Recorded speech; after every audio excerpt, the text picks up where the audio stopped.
So we had a stock market meltdown here and another Friday bloodbath. As stocks crashed, spiders closing down 2%, triple Q's down 2.63, diamond down 1.73, and we had the IWM down 2, basically at par with the triple Q's. And you can see even now some end of quarter pinning going on here with that 200 whole round number. Let's find out what's going on here into the weekend, and are we going to see a Black Monday? We'll see about that. Spiders or SPX here, I just find this beyond uncanny. First of all, volume here on the spiders, pretty weak, really all week long, and I can't recall a 2% down day where we traded less than 100 million shares. With exception, I think this one was pretty big. Yeah, been a while, at least that I can recall here. So low volume bloodbath. And where did we stop selling? I'll give you like one guess. 55.71, which is, essentially 6 points away from the JPM collar. So low volume and basically beeline selling that stops right into that put wall. Very interested to see where we open Monday. But ultimately, what it comes down to is, just simplify the charts here. Bull market trend line, well, not bull market trend line, but essentially a bull bear trend line on ES. That's what we've been following. And we talked about this last Friday, a gap through that. Monday, that put bulls back into control, and then we just rolled right over here, failing to capture it this morning. So we had a chance with PCE and Michigan, and both of those saw the market come in, although we did have kind of a false breakdown play this morning right around here. Yep, 9 a.m. after the PCE, but no reclaim, right? No reclaim of the actual level. If we'd reclaimed this, it could have caused a squeeze, but bulls unable to do that, unable to follow through. Usually the third hit of a trend line is going to get pierced, and usually it does hold, but unable to do that here. So bears making a statement, bulls dropping the ball ultimately. Now, what's interesting to me about today is we saw, so if inflation is the story, oil ripped higher today, bond yields ripped higher, and hold on a second, oil down 1.1, 10-year note up 74 basis points, ZB up 1.3, 10-year yield down 2.61 on the TNX, dollar index down 32 basis points here. Very interesting tape. Leads me to believe this has nothing to do with inflation, or the market is calling BS, bond market specifically calling BS, and maybe the oil market calling BS on the inflation data.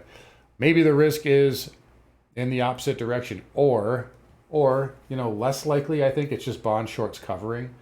But this was not really, if you look at the ZN here this morning, this was not, just a little dip there. It should have at least gone down and then failed. This was like almost an impulse up. So bond market calling BS on this, I think, which means maybe we're getting news over the weekend that we don't know about. We know about the tariffs. Like, yes, I know they're gonna announce more, and we have the tariff Tuesday, or they should have done it on Tuesday just so we can call it tariff Tuesday. But it's going to be on Wednesday of next week. So we know that this stuff is coming, but it seems like there's another shoe to drop. I did hear some rumblings about some margin in Japan. So T-bill spiking. Maybe that has something to do with it. It's certainly possible. I wouldn't rule it out. I also wouldn't rule out a nothing burger on Monday if we close at 55.65. We've seen this before. Big retrace here ended up being a nothing burger. This is a gap up off of a Friday to a Monday, gap up off of a Friday to a Monday. We've seen that happen.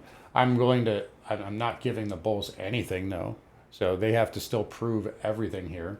And really the first step in doing that would be, a minimum, just on an intraday basis, you got to get 56.50 ES. And then really, to me, 57.20 wrestles a lot of control back. But right now, it's probably indicating a gap down on Monday. And I think best case for bulls here is you gap down and you kind of make a new nominal low, and then you reclaim. There is a big cycle date.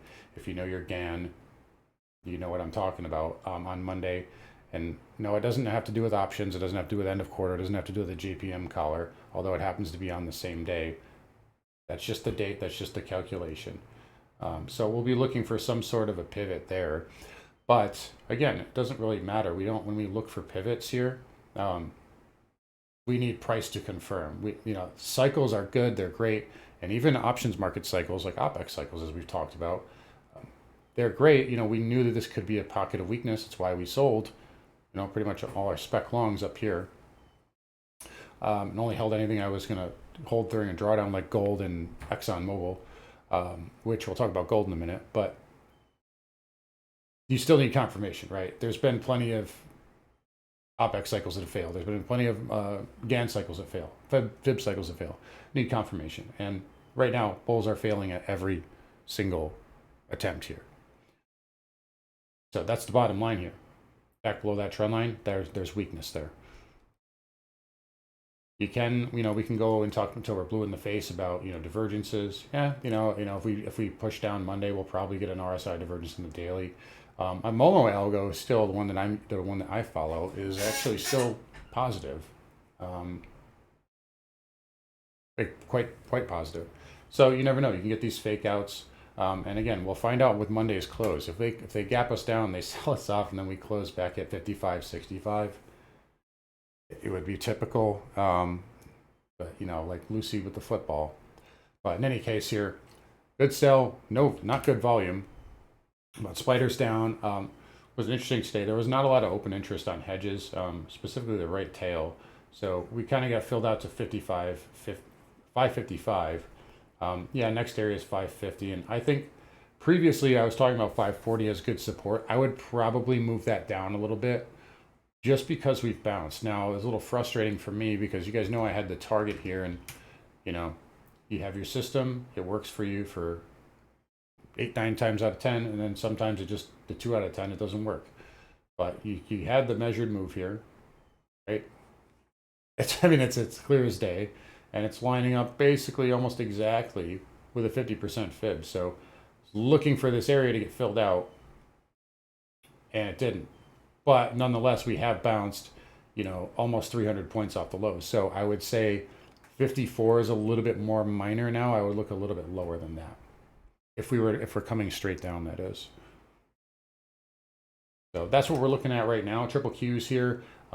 If that could flush down to 450, I think. And by the way, this is what you do as a trader here. So we look for these, correction, fear, etc. breeds opportunity.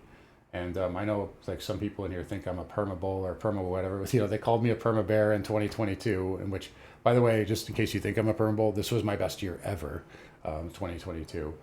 But you just look for these opportunities here, and usually they work out. Big bull market, bull bear trend line here, going back to the 2020 highs, or the summer highs, and you got that 450 there. I believe there's also a fib coming into play in that area too. Yeah, so just below it, the 382. Let me take a look at the one from last year.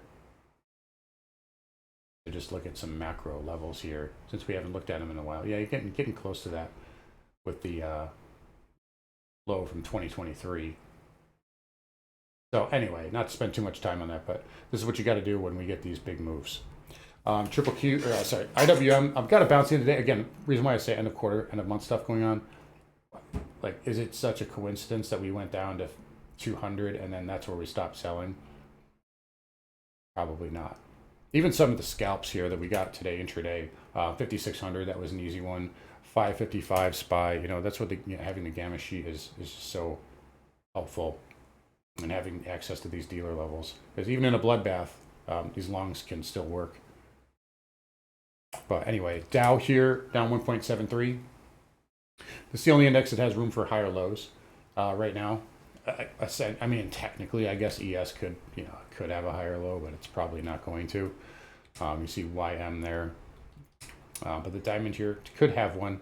410 is still a good level, and we'll see if that coincides with a SPY 540 area or 535. I think that it's probably good. Again, it makes sense. Blue chips performing better in a risk-off mode. SMH here, I would love to see that dump down to 200 or so.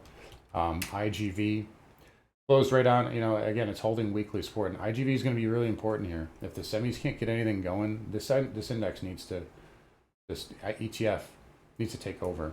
And some of the smart CEOs are seeing software as the next thing. It's probably not a coincidence that this started outperforming chips a year ago when I suggested that idea. But yeah, SMH here, in trouble on the monthly. In a lot of trouble. And so is, while we're at it, the spiders, right? So they're not going to save that. I mean, well, I get, we've seen it happen before. Like I point out those examples. We've seen it happen a couple times in the last year where they just barf it on Friday and then they say, oh, we just gapped up 80 points Monday morning. But yeah, right here, I mean, 567.89. Yeah, we got 110 points to go Monday to save that monthly green bar. That does not get saved. That's a big, big, big sell signal. That doesn't mean we just go crash right away or anything, but that's it's a monthly failure. So just keep that in mind. Transports here week on the day. You had a nice little kind of attempt at a flag here, but again, below the moving averages, you don't like those. I love that liquidity grab, but when the market's weak, everything's going to be weak. XHB again, 90, closing at 96, so that lost that little weekly support. It did make a new weekly low though. That's your little minor positive. I think if you get a chance to get this down around like 86, 85, 86, 87, it's never back tested this all-time high. So there's, again, look at, when we're coming down like this is where you want to start, put a shopping list together. VNQ only down 12 cents. So that acted a little risk off. By the way, speaking of risk off, healthcare down fractionally, utilities up. I thought there was inflation, right? Wire bonds up, utilities up. And then XLP down 40 cents. So that was that. XLF, again, as weak as this was, it's held up pretty well. It was red on the week. I don't love that weekly red bar, especially with the volume. And you could be arguing there's a bear wedge there, but you're way above the moving averages. So I prefer a bear wedge to be below the 50. But regardless, it held that trend line by the end of the week, and you can't tell me it didn't because, it bounced exactly there. That was the exact low of the day today.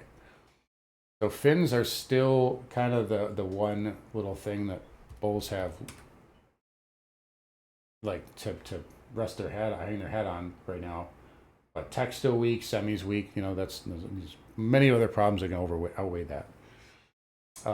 Yep, KRE down as well, and KBE. So those with lower highs. Broker dealers now may have 3 lower highs. I prefer this one to be a better pivot, but careful with this. This may be done.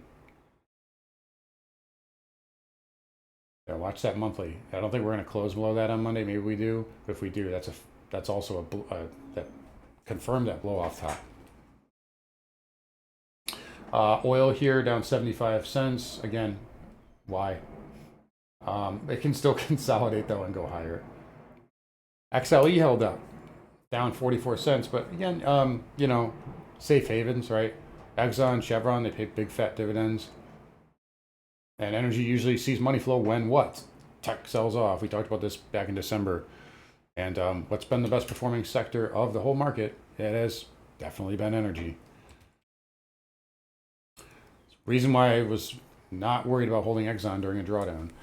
OIH down $3.45, so no dice on the 270 reclaim, but it closed the week back above 260. It closed back above that prior pivot low. I just would have liked to see it close above this one. Didn't quite get there. It's a thin ETF though. Uranium wasn't safe either. CCJ down 80 cents. It's down on the week here. It's got higher lows, but that's all it's got going. URNM looks like it wants to spike the low too. Yeah, again, I think best chance here is a low and then some sort of a reclaim. So these, we've talked about these. I haven't liked these in a while. I know you guys want me to cover them every day, but they don't really pertain to the market that much. But I've been telling you I don't like them. Nukes here, it was a good balance, right? We talked about the $40 area, and it got a good bid off that. Now coming back in. Nat gas is still holding up well. Nat gas sometimes has inverse relationship with tech too. I just thought of that and remembered that right now. I think a lot of that has to do with margin unwind. This is ridiculously, and I mean ridiculously heavily shorted all the time. By the way, speaking of margin unwind, GME, a lot of failure to delivers here. It is down, but a lot of failure to delivers. So we're seeing some of these consistencies come up, like with what I talked about with T-bills earlier.